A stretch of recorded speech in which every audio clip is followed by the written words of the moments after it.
여러분 행복하십니까? 행복하라고 인사를 하고 복 받으라고 인사를 하는데 정말 나는 행복한가? 여러분 행복하세요? 갑자기 대답이 확 줄었어요. 대답은 하지만 사실 또 속으로는 별로 행복하지 않다고 생각하는 분들이 더 많습니다. 사실 행복이라고 하는 거 어떻게 생각하면 나는 행복한 것 같기도 한데 또 어떻게 생각하면 행복하지 않은 것도 같아요. 그럼 왜 행복하다고 생각하는가? 아니면 왜 행복하지 못하다고 생각하는가? 이유가 다 있습니다. 또 들어보면 다 이해가 가요. 맞습니다. 틀린 이유가 아니죠. 행복하지 않은 이유를 들어보면 그럴 만한 이유가 있는 겁니다. 그러나 반대로 그러면 나는 행복하다고 생각하는 사람들의 이유, 내 삶은 정말 복되다고 만족하다고 생각하는 사람들의 이유를 들어보면 또 그 사람들이 가지고 있는 이유도 조건도 내가 가지고 있는 조건도 있어요. 또 내가 내 상황 속에 누리고 있는 것도 있어요. 그러나 어떤 사람에게는 그것이 행복의 이유와 조건이 되지만 또 어떤 사람에게는 행복의 이유가 되지 않을 수도 있다는 것입니다. 결국 문제는 기준을 어디에 두느냐가 중요한 것이고 또 어떠한 내가 생각을 가지고 살아가느냐가 중요하다는 말씀입니다. 우리 한국 사람들은 다른 나라 사람들에 비해서 삶의 만족도가 많이 낮습니다. 내가 행복하다고 생각하는 사람보다 나는 불행하다고 생각하는 사람들이 더 많다는 말입니다.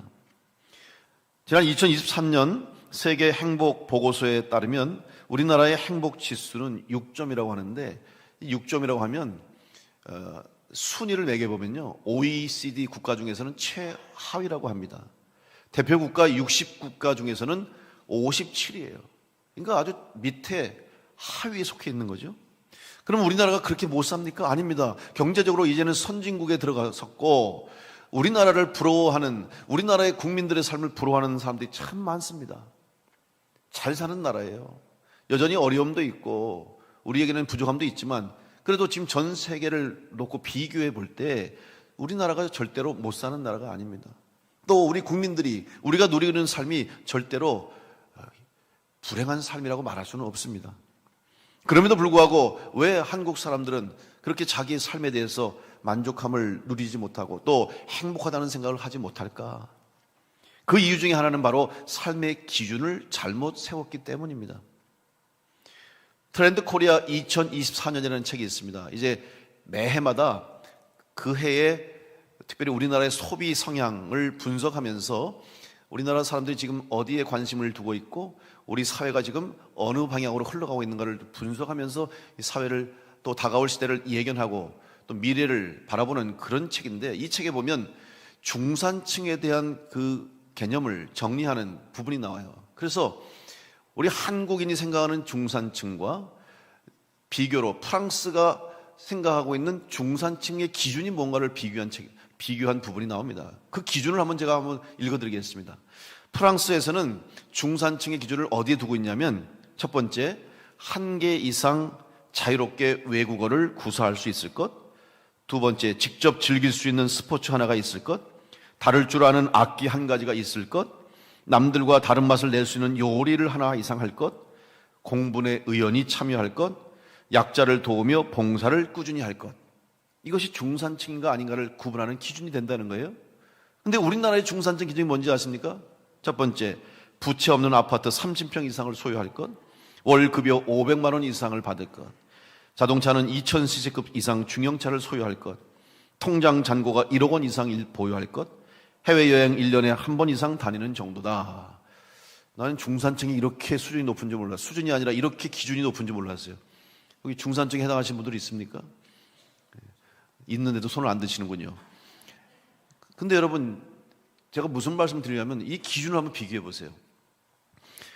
중산층은 사실 그 나라의 사람들이 안정적인 삶을 살아가는 기준이 되는 거 아니면 그 사람들을 의미하는 것인데 우리나라의 기준과 프랑스의 기준을 비교해 보면 여러분 프랑스 사람들의 기준에는 숫자가 없습니다.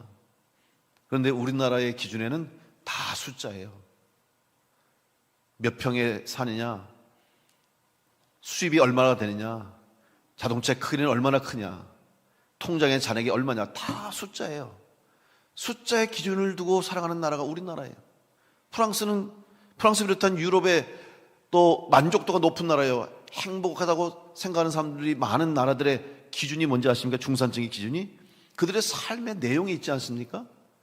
어떤 삶을 사느냐에 있는 거예요.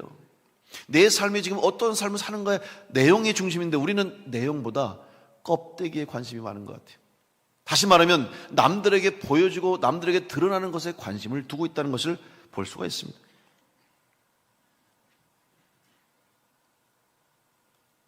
오늘 우리가 왜 행복을 느끼지 못하는가?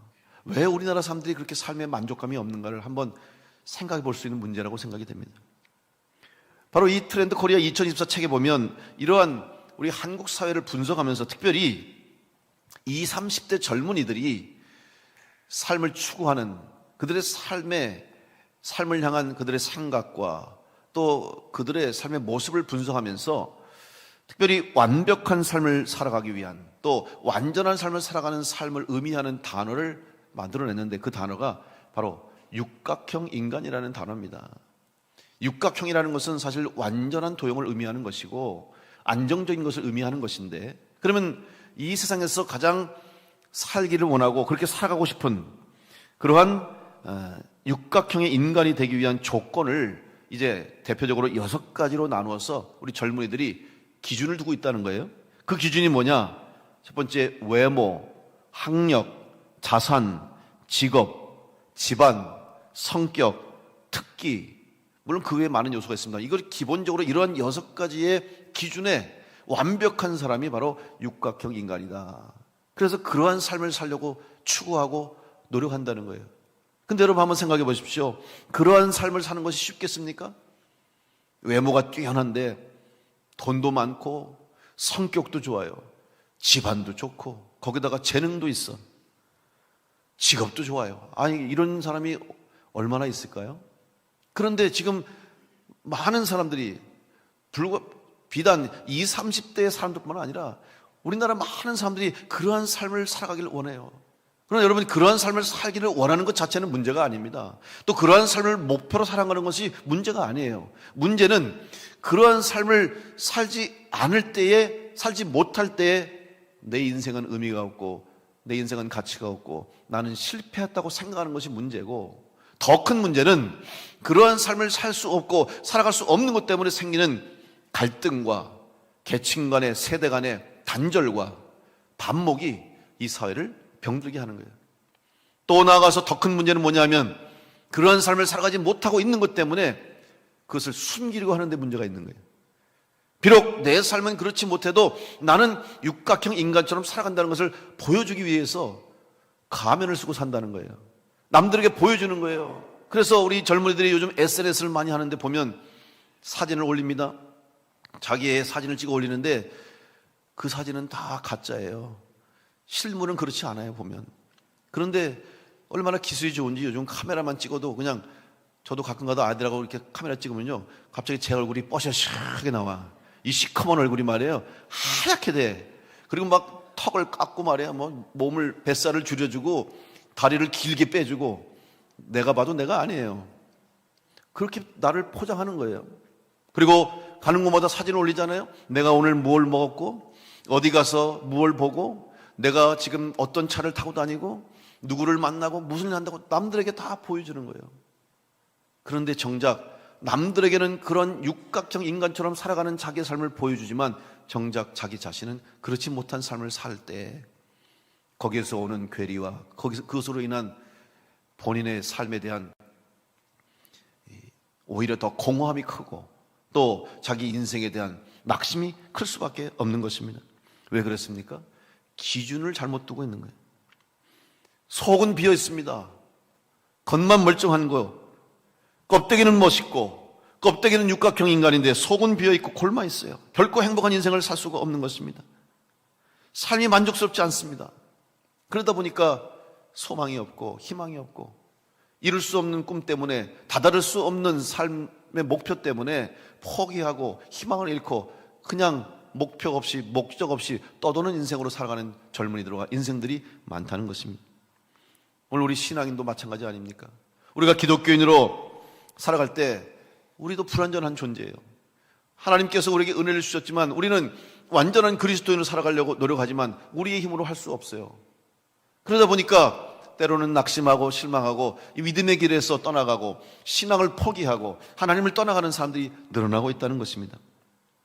세상에서의 육각적 인간은 부정적인 측면이 크고 부작용이 많은 기준이라고 할 수 있겠지만, 그러나 신앙적인 면에서 마치 완벽한 인간처럼 완벽한 크리스찬, 완벽한 성도, 육각형 크리스찬이 될 수 있다는 사실을 우리는 깨달아야 할 것입니다. 세상에서는 불가능하지만 우리는 가능해요. 왜? 우리의 힘으로 이루는 것이 아니라, 우리의 힘으로 채우는 것이 아니라, 우리의 부족함과 우리의 약함과 우리의 연약함을 하나님께서 채워주시고 예수님께서 채워주심으로 불완전한 우리들이 완전해질 수 있고 부족한 것들이 채워지는 역사가 있게 되는 것이에요. 감리교를 창시하신 존 웨슬리 목사님이 구원론을 설명하면서 구원의 단계를 얘기하면서 마지막 단계를 무엇에 놓은지 아십니까? 마지막 단계를 성화에 놔. 성화, 거룩해질 수 있다는 거예요. 그리고 영화, 거룩할 뿐만 아니라 하나님께 영광을 돌리는 생애로 살아갈 수 있다. 거룩해진다는 것은 무엇입니까? 우리가 스스로 거룩해질 수 있는 것이 아니고 우리의 노력과 수고에 의해서 죄인된 우리들이 거룩해지는 것이 아니라 하나님의 은혜로 예수 그리스도의 십자가의 보혈로 성령의 능력으로 우리가 거룩한 성도의 삶을 살아갈 수 있다는 것이에요. 그렇기 때문에 우리는 완벽한 크리스찬으로, 완전한 그리스도인으로 거룩한 성도의 삶을 살아갈 수가 있는 것입니다. 그렇기 때문에 우리는 소망이 있는 거예요. 누구든지 그 성화의 단계까지 이룰 수가 있는 것입니다. 그러기 위해서 우리는 어떤 신앙의 모습을 갖춰야 되겠습니까? 세상에서는 자격을 두고 기준을 뒀지만 우리의 기준은 어디에 두어야 됩니까? 바로 먼저 우리의 기준은 내 신앙의 중심이 어디에 있느냐를 생각해야 됩니다. 여러분, 우리의 신앙의 중심이 지금 어디를 향하고 있는지를 여러분 한번 생각해 보시기 바랍니다. 모든 신앙의 중심은 하나님께 있음을 꼭 기억하시기 바랍니다. 교회의 중심도, 교회의 주인도 하나님이시고 우리의 신앙의 중심에도 하나님이 계셔야 돼요.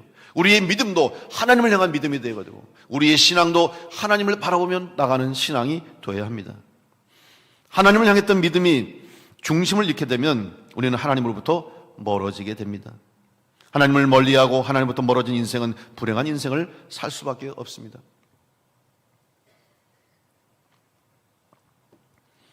사무엘이 이제 하나님께로 사명을 받았는데 그 사명 중에 하나가 뭐냐면 사울 왕이, 하나님이 세우신 사울 왕이 하나님 마음에 합한 자가 되었던 사울 왕이었는데 어느 순간 그가 마음에 하나님을 버렸어요. 더 이상 하나님이 사울 왕을 인정할 수 없게 되고 하나님이 사울을 버리셨어요. 그리고 나서 사무엘에게 사울 왕의 뒤를 이어서 이스라엘을 이끌 왕을 세우라고 명령하십니다. 그 말씀 보면 사무엘상 16장 7절 말씀입니다. 이 7절 말씀 보면 이렇게 기록하고 있습니다. 여호와께서 사무엘에게 이르시되 그의 용모와 키를 보지 말라. 내가 이미 그를 버렸노라. 내가 보는 것은 사람과 같지 아니하니 사람은 외모를 보거니와 나 여호와는 중심을 보느니라. 여러분, 성경은 분명하게 말씀하고 있습니다. 하나님이 우리 신앙의 기준이 되어야 함을 강조하고 있습니다. 하나님이 내 신앙과 내 믿음의 중심이 되지 않으면 우리도 사울처럼 버림받는 인생이 될 수밖에 없어요. 시편 73편 25절로 28절에 말씀합니다. 하늘에서는 주 외에 누가 내게 있으리요 땅에서는 주 밖에 내가 사모할 이 없나이다. 내 육체와 마음은 쇠약하나 하나님은 내 마음의 반석이시요 영원한 분깃이시라. 무릇 주를 멀리하는 자는 망하리니 음녀같이 주를 떠난 자를 주께서 다 멸하셨나이다. 하나님께 가까이 함이 내게 복이라. 내가 주 여호와를 나의 피난처로 삼아 주의 모든 행적을 전파하리이다. 하나님이 중심이 되는 신앙은 바로 하나님을 가까이 하는 신앙이 되어야 합니다. 여러분, 하나님을 가까이 한다는 것은 무엇을 의미하는 것입니까? 하나님을 사랑하는 자가 되는 것이고 하나님을 사모하는 자가 되는 것을 의미합니다. 하나님을 사랑하지 않고 하나님을 가까이 할 수 없습니다. 여러분, 사랑하는 사람들은 가까이 있기를 원하잖아요.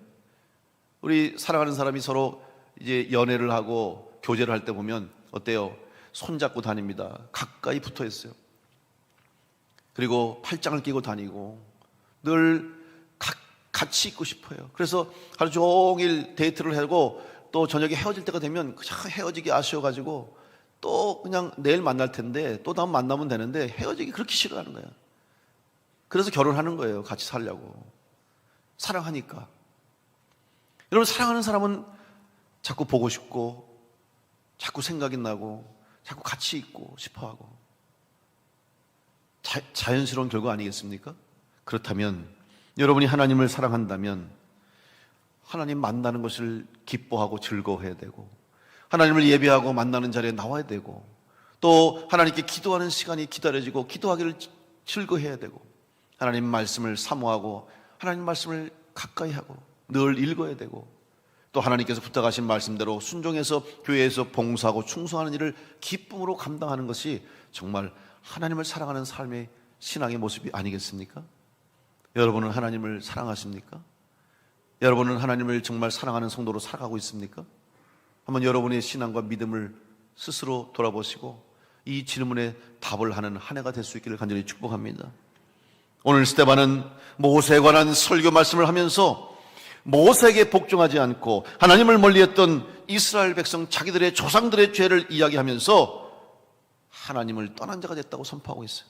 오늘 본문인 사도행전 7장 39절에 보면 우리 조상들이 모세에게 복종하지 아니하고자 하여 거절하며 그 마음이 도리어 애굽으로 향하였다, 이렇게 설교했습니다. 여러분, 하나님을 멀리하는 사람은 어떤 사람입니까? 그 마음이 하나님을 향하지 않는 자가 되는 것이에요. 이스라엘 백성들이 모세의 말에 복종하지 않았다는 것은 모세를 통해서 선포되는 하나님의 말씀에 귀를 기울이지 않았을 뿐만 아니라 심지어는 들었음에도 불구하고 거절했다고 그랬어요. 무슨 말입니까? 더 이상 듣지 않겠다는 거예요. 말씀을 몰라서가 아닙니다. 말씀이 없어서가 아닙니다. 모세를 통해서 하나님 말씀이 전해졌다 할지라도 우리는 더 이상 못 듣겠습니다. 안 듣겠습니다. 거절하는 것을 의미하는 것이고 이것은 바로 하나님을 떠났다는 것을 의미하는 것이고 하나님을 향해 등을 돌렸음을 말하는 것입니다.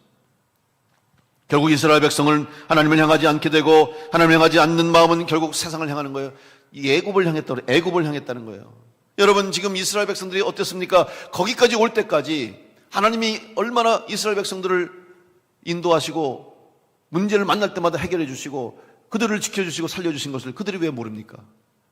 출애굽했을 때, 애굽에서 종살이 할 때 신음하며 고통하며 그 고통의 자리에서 살려달라고 하나님 앞에 신음했던 그들이 모세를 통해서 출애굽하는 과정 속에도 바로 왕 앞에서 하나님의 능력을 보아줄 뿐만 아니라 홍해 앞에 놓여 있고 뒤에는 애굽의 전차 부대가 쫓아오는 그 상황 가운데서도 이제 진퇴양난의 상황에서 죽음을 맞이할 수밖에 없는 그 상황에도 하나님께서 모세를 통해서 지팡이를 드는 순간 홍해가 갈라지는 기적을 베풀어 주셨어요. 근데 여러분, 홍해가 갈라지는 것 우리는 생각하면서 야, 홍해가 갈라졌다고 다 됐습니까? 성경에 보면 홍해를 가르시고 그 땅을 마르게 하셨다고 그랬어요. 여러분 생각해 보세요. 그 바다가 갈라지고 나면 바다 밑이 어떻겠어요? 바다 밑이 평평한 땅처럼 됐겠어요? 그 젖어있는 땅, 심지어 어떤 곳은 그 깊이 빠질 수도 있지 않겠습니까? 그런데 하나님께서는 건너갈 수 있도록 이미 아시고 예비하셔서 홍해를 가르실 뿐만 아니라 땅을 마르게 하셨다. 이스라엘 백성들은 상상도 못한 일이에요. 갈라주신 것도 놀라운데 거기에다가 땅을 마르게 하셔서 건너가게 하신 것, 미리 예비하시고 준비하시는 하나님의 은혜가 있는 줄로 믿습니다. 이런 은혜를 받았음에도 불구하고 그 하나님을 향해서 거역하는 백성들, 더 이상 하나님을 향하지 않겠다는 거예요. 이유가 무엇입니까? 이유가 무엇입니까? 그 이유를 사도행전 7장 오늘 본문에 보면 40절에서 41절 말씀이 답을 주고 있습니다. 아론도로 이르되 우리를 인도할 신들을 우리를 위하여 만들라. 애굽 땅에서 우리를 인도하던 이 모세는 어떻게 되었는지 알지 못하노라 하고 그때 그들이 송아지를 만들어 그 우상 앞에 제사하며 자기 손으로 만든 것을 기뻐하더니. 여러분, 이유가 뭡니까? 우리가 만족하겠다는 거예요. 모세를 통해서 하나님 말씀하시는 거 거슬립니다. 불편합니다. 그리고 잘못할 때마다 하나님이 혼내시고 채찍을 드시고 심판하시는 거예요. 그러니까 이제 지금 모세가 시내산에 하나님 말씀을 받으러 올라갔는데 안 내려오는 거예요. 그러니까 모세는 어떻게 됐는지 우리 알 바 아니다 이거예요. 차라리 잘 됐다. 이참에 우리가 우리 신을 만들자. 그래서 자기들이 그냥 다 금고리, 귀걸이 다 내서 신상을 만들어 송아지를 만들었어요. 그리고 자기들끼리 즐거워했다. 여러분, 오늘 우리의 신앙이 이런 신앙이 돼서는 안 돼요. 우리의 신앙도 하나님의 자리에 우리가 앉으면 안 돼요. 하나님이 중심이 되는데 내가 중심이 되면 안 되고, 하나님을 예배할 자리에 다른 것을 예배하면 안 되는 거예요. 우리끼리 즐거운 거예요. 우리끼리 행복한 거예요. 여러분, 교회 이름으로 모여서 교회 이름으로 함께 모이고, 선교의 이름으로 모이고, 속회로 모이고 모였는데, 모여놓고 우리끼리 재밌는 거, 우리끼리 맛있는 거 먹고, 우리끼리 즐거운 시간 갖고, 우리끼리 좋은 거 보고 끝나면 그게 무슨 교회고 그게 무슨 신앙인입니까? 그 자리에 하나님이 계시지 않고, 그 중심에 예수님이 계시지 않고 십자가의 범이 없다면 그것은 더 이상 하나님과는 상관없는 일이 되고 마는 거예요. 오늘 한국교회가 이런 어려운 시련을 통과하는 이유는 바로 우리들의 신앙의 중심이 우리가 될 때 문제가 됐기 때문에 그래요. 하나님이 중심이 돼야 되고, 하나님이 우선돼야 되고, 그리고 하나님을 모시는 것이 돼야 되는데, 우리들만을 위해서 우리들끼리 우리만 잘 되면 된다는 생각 때문에 교회가 병들고 교회가 아파하는 거예요. 다시 한번 올 2024년을 통해서 여러분, 먼저 여러분의 신앙 속에 하나님이 중심이 되시고 하나님이 주인 되는 신앙이 될 때에 여러분이 완전한 온전한 그리스도인으로 변화돼서 이 땅 가운데 주신 사명을 감당하고, 우리 교회가 주님이 세우신 주님의 교회의 사명을 감당하게 될 줄로 믿습니다. 이제 하나님께서 우리를 외면하지 않도록 다시 한번 내 신앙, 이제 완벽한 그리스도의 삶을 살아갈 수 있도록 하나님이 주시는 은혜를 사모하는 한 해가 될 수 있기를 바랍니다. 오늘 본문의 42절 말씀 보니까 하나님이 외면하사 그들을 그 하늘의 군대 섬기는 일에 버려두셨다고 그랬어요. 여러분, 하나님을 떠난 인생, 하나님을 향하지 않는 인생은 버림받은 인생이 될 수밖에 없어요. 여러분, 버림받은 인생은 소망이 없어요. 근데 우리는 종종 고민할 때가 있어요. 아니, 저 사람들은 교회를 안 다니고 하나님 믿지 않는데도, 아니 심지어는 불법을 행하고 악한 일을 하고 저렇게 죄를 짓는데도 왜 저렇게 잘 살지? 나보다 더 잘 살아요. 나보다 더 행복해 보이는 것 같아요. 저 사람들은 너무 만족해하는 것 같아요. 근데 우리는 믿음대로 살려고 애쓰고 주님 말씀대로 순종하려고 애쓰는데 삶에는 여전히 고통이 있고 힘듦이 있고 어려움이 있어요. 정말 하나님이 계시는 걸까? 하나님이 나를 축복하시는 걸까? 이런 생각 들 때가 있지 않습니까? 근데 여러분, 오늘 말씀 보십시오. 뭐라고 그랬습니까? 하나님이 외면하셔서 그들을 버려두셨다고 그래요. 여러분, 죄를 짓고 잘못된 길로 가면서도 잘 되는 사람들 부러워하지 마시고, 하나님이 포기하셨기 때문에 그런 거예요. 버려두시니까 신경 안 쓰는 거예요. 사랑하는 사람은, 사랑하는 자식은 그냥 두지 않잖아요. 여러분 자식이, 여러분의 자녀들이 지금 잘못된 길로 가고 있어요. 아니, 지금 그 어린아이들이 물가로 가고 있어. 위험해. 불로 뛰어들어. 그냥 두시겠습니까? 얼른 가서 끌어안고, 아니 말을 안 들으면 때려서라도 돌아오게 하지 않겠어요? 사랑하니까, 살려야 하니까. 오늘 비록 우리 인생에 이런 고난과 시련과 어려움이 있는 것도 때로는 하나님께서 우리를 살리시기 위해서, 또 우리를 더 좋은 곳으로 인도하시기 위해서, 우리를 향한 계획을 완성하시기 위해서 때로는 우리로 하여금 가시밭길을 걷게 할 때도 있고, 어두운 터널을 통과할 때도 있고, 때로는 우리가 힘들고 어려운 시간들을 만날 때도 있다는 사실을 기억하시고, 아, 하나님이 나를 포기하지 아니하셨구나, 하나님이 나를 버려두지 아니하셨다는 믿음을 가지고 여러분 끝까지 하나님 중심의 삶을 살아가면서 하나님의 인도하시는 은혜 가운데 여러분 완전한 그리스도의 성화를 이룰 수 있도록 믿음의 길을 가는 성도가 될 수 있기를 간절히 축원합니다. 올 2024년 한 해는 여러분에게 다시 이 새 출발의 기회가 될 수 있기를 간절히 바랍니다. 특별히 하나님이 나의 기도를 들으신다는 믿음을 가지고 기도하는 성도가 되어서 여러분의 기도가 하나님이 들으시는 기도가 되므로 그 기도를 들으시는 하나님의 능력으로 우리의 삶 가운데, 우리의 신앙 가정, 여러분이 하는 일 가운데 하나님이 응답하심으로 하나님의 역사와 능력이 나타나는 한 해가 될 수 있도록 여러분 다시 한번 하나님을 향한 믿음과 신앙을 소유함으로 이번 한 해 완벽한 그리스도인답게, 또 우리는 부족함이 있지만 연약함이 있지만 그 부족함과 연약함을 채워주시는 하나님의 은혜로, 또 성령의 능력으로 이번 한 해 기도의 능력으로 응답받는 한 해가 되어서 여러분의 삶에 간증이 넘쳐나시고 우리 교회 성도들의 놀라운 간증이 체험되고 여러분의 삶에 기도의 응답이 이루어짐으로 하나님께 영광 돌리는 이번 한 해가 될 줄로 믿습니다. 그 주인공이 바로 여러분 될 수 있기를 간절히 축복합니다. 하나님을 바라보십시오. 하나님을 사모하십시오. 하나님 중심의 삶을 살아가십시오. 완전한 그리스도인으로, 완벽한 크리스천으로 하나님이 기뻐하시는 성도의 삶을 살게 됨을 믿으시고 승리하는 이번 한 해가 되시기를 간절히 축원합니다.